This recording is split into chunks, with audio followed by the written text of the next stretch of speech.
In this section of the syllabus, Propagation Theory, we will consider the nature of radio waves and the way they travel through the atmosphere. This is essential in order to understand why different radio frequencies are selected for particular applications, such as long-distance communications or high-definition ground radar.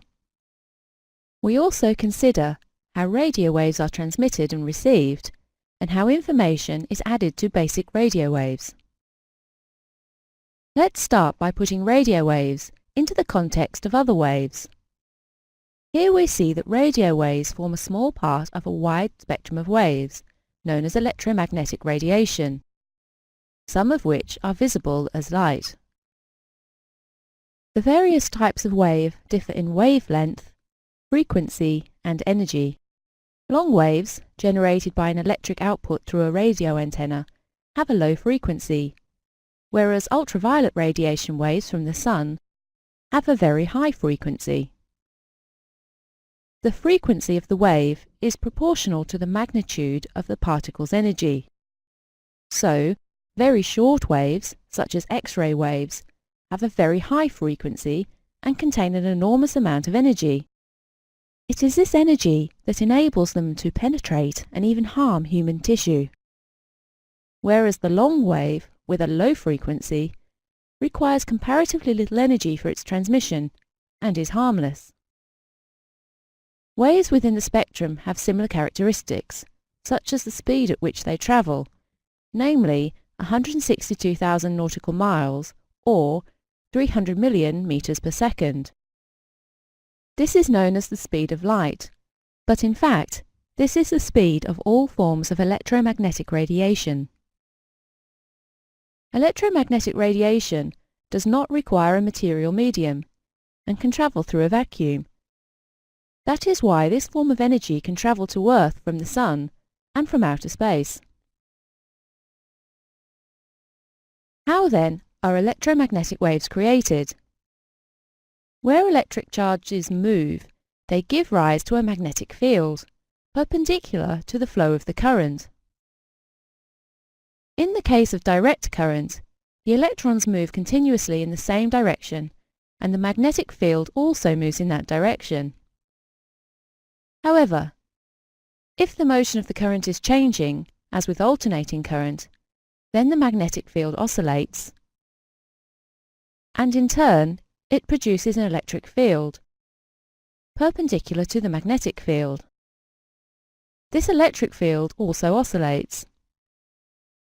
Where both a magnetic field H and an electric field E exist, the two fields are collectively known as electromagnetic radiation, and the frequency of these electromagnetic waves is the same as that of the electric charge which created them.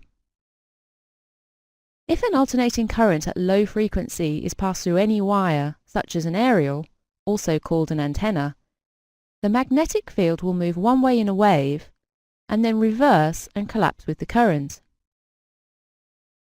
But as frequency increases, the magnetic field will not have collapsed completely before the reversed field starts to establish itself, and energy will start to travel outwards from the aerial in the form of electromagnetic waves. The direction in which the electromagnetic waves travel out from the aerial depends upon the orientation of the aerial. If the aerial is vertical, then the electric field E also travels in a vertical waveform. This is called vertical polarization. If the aerial is positioned horizontally, then the electrical field will be horizontally polarized. To receive maximum signal strength from an incoming radio wave, it is essential that the receiving aerial is in the same plane as the polarization of the wave. So a vertically polarized radio wave would require a vertical aerial. The magnetic field H, which is also created by the alternating current, travels at right angles to the electrical wave. But we are not concerned with the magnetic field during further consideration of this topic, as it is only the electrical field that carries the radio message. Circular polarization is produced by winding a wire in a helix shape around an insulator. This is called a helical antenna. The helical antenna has the advantage of transmitting in both vertical and horizontal planes, and in all planes in between. So, circular polarization is useful where a transmission in a single plane, for example the horizontal plane only, may be rotated or twisted in space. This is called Faraday rotation. It occurs as the signal passes through magnetic fields in the ionosphere, which bend the wave and thereby reduce the effectiveness of the transmission. Consequently, circular polarization is most often used in satellite communications such as GPS and mobile phones. Circular polarization also has the advantage that antenna alignment is no longer critical, as the wave transmission is in all planes. When used with radar, circular polarization has the benefit of being able to eliminate unwanted precipitation, clutter, from radar screens. However, the production of helical waves consumes more power than the production of vertical or horizontally polarized waves, and so range is less. Consequently, linear polarization is used in good weather and circular polarization is used in rainy weather.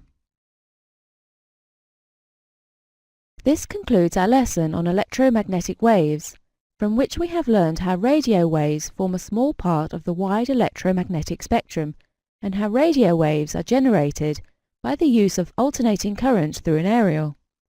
We have also examined how radio waves emanate from an aerial in a vertical, horizontal, or circular polarization.